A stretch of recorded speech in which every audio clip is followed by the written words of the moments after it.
Hello and welcome back to my channel, or welcome if this is the first time that you are joining me. I am feeling a little bit poorly today, so if I sound a bit all over the place, I apologise for that. And I'm also supposed to be doing an assignment right now, but I am procrastinating.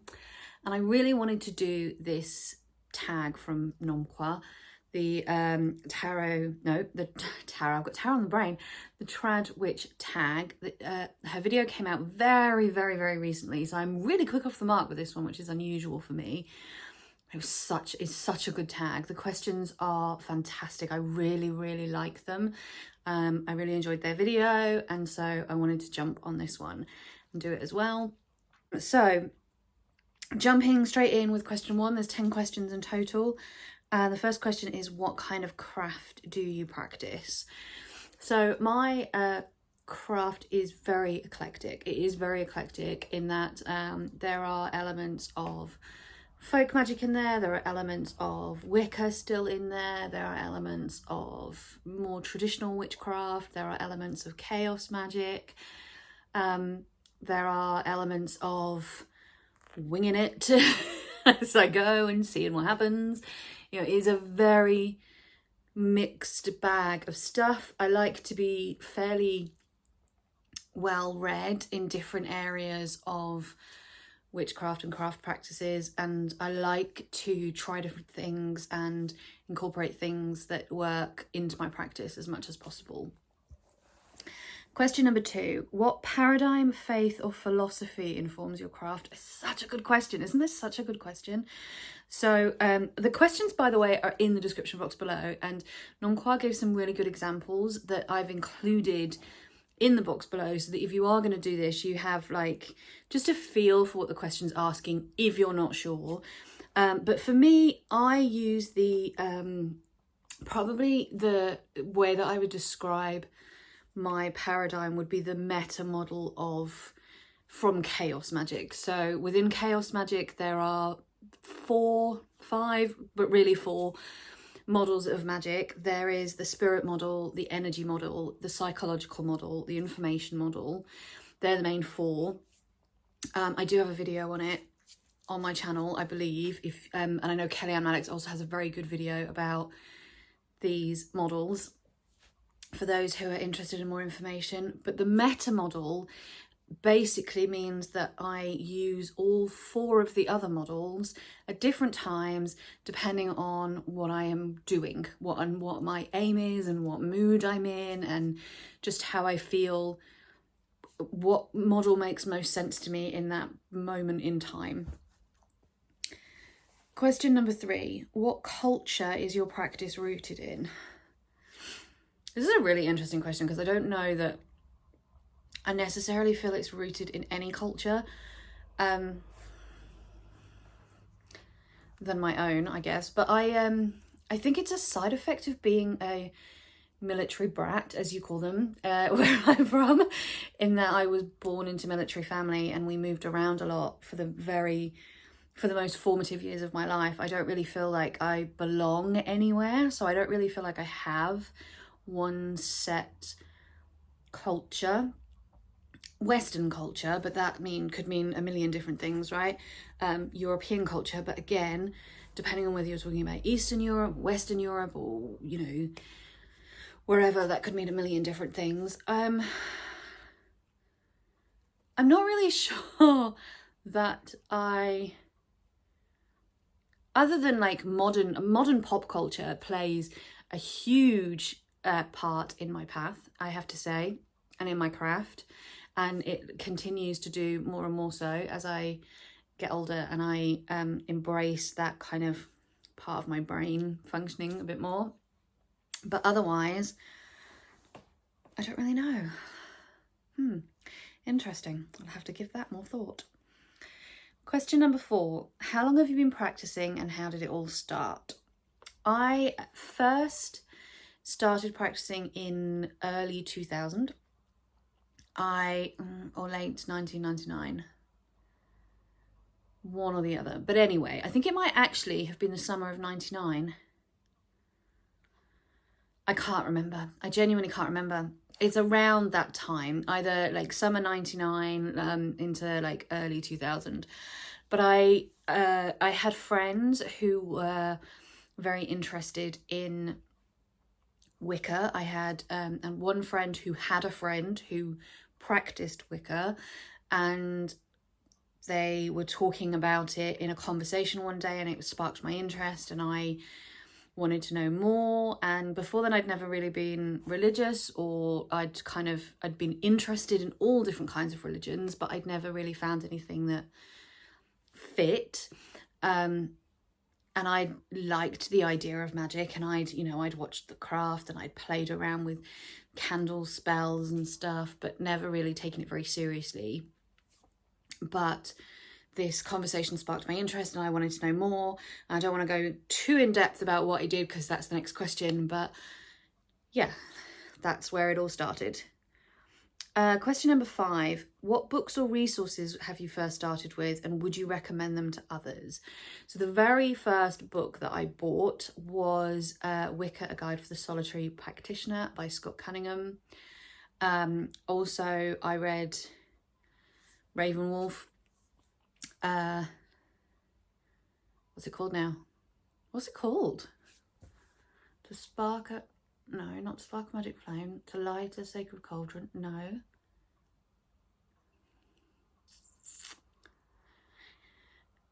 It's gone. It's completely gone what that book is called. And I'm sure that someone will be able to remind me in comments if I haven't worked it out by then. But anyway, Ravenwolf. There was actually a set of 3 anyway. To Stir a Magic Cauldron and To Light a Sacred Flame are 2 of them. But I can't remember what the first one's called. To a Magic Broomstick. I don't know. Anyway, and I read those, and I read The Big Blue Book by Raymond Buckland. I think I'm struggling. I'm really struggling. I mean, it was 22 years ago, so cut me some slack, right?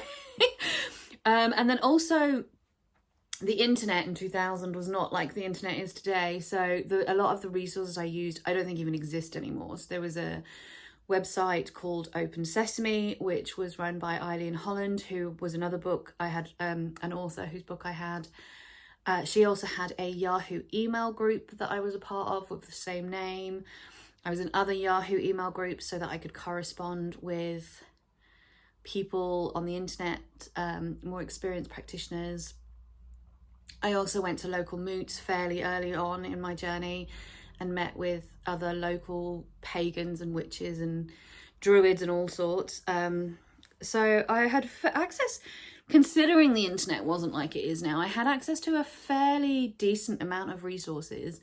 As to whether I would recommend them to others today, as I say, Yahoo groups don't really exist anymore. But you've got, from there it kind of progressed into forums, which I used a lot of. And now you have like Facebook groups and YouTube channels and stuff, I guess, are the new Yahoo groups.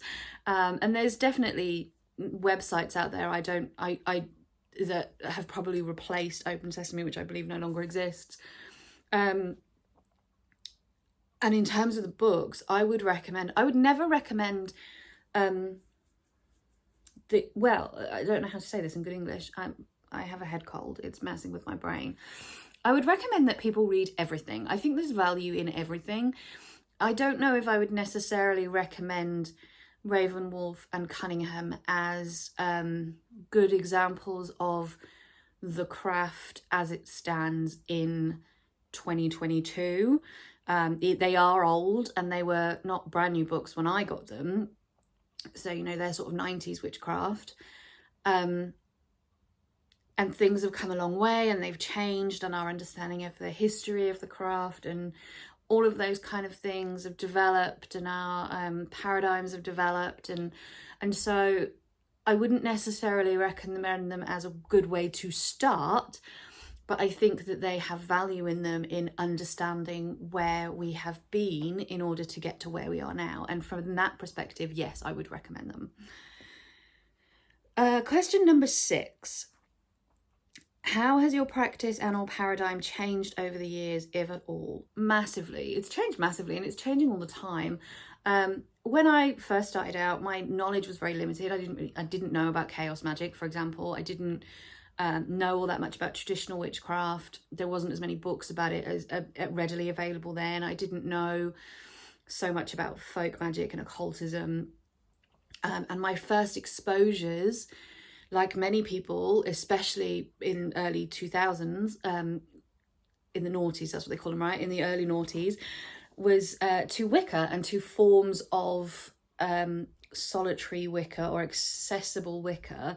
That was what people were talking about. That was what people were writing books on. That was the information and the paradigm that was being sold to people. And so that's very much what I followed and what I believed in and how I practiced.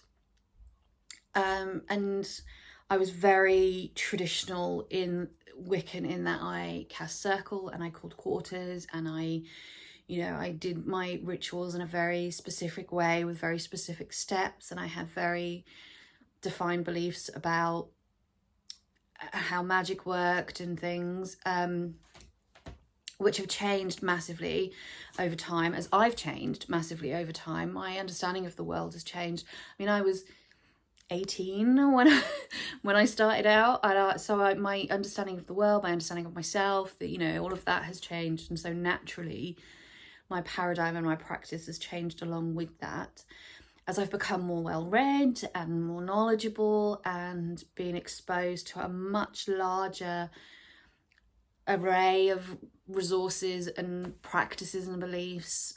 Things have changed. How I view deity changes all the time. I think it's like an ever-evolving thing as my relationships with deity change, my relationships with myself change. How I view magic has changed massively. How I practice has changed massively. So yeah, in the last 22 years, it has changed a lot. And it's really difficult to give specifics because it's one of those things that is just constantly evolving and changing all the time. And I think I would have to really give that some real thought. I would have to dig out old books and things to really get a good grip on just how much it's changed in that time. Question number 7. What does your daily regular practice look like? What do you do on a regular basis? Right now, it doesn't look like very much at all. I do a bit of mindfulness breathing in the morning to set up my day. And I do a little bit of work at my altar as and when I feel drawn to, but I don't really have a daily or regular practice right now. I am going through like a fallow period, if you like, where my focus has shifted to other things, to language learning, to my degree and just my job. There's so many other things right now that are taking my attention that I don't spend as much time with my craft as I would like. And so probably pulling a daily tarot card and doing regular full moon and new moon tarot readings for me is part of my practice, is part of my witchcraft practice. And that's probably my only regular practice right now. But in the past, I've done more, and and I've even done less. I've even had periods in the last 22 years where I've done nothing for months on end. So it's just one of those things. It's just one of those places that I'm in right now. Question number 8. Are there aspects of your craft that you need to keep secret? In your opinion, is secrecy important in witchcraft?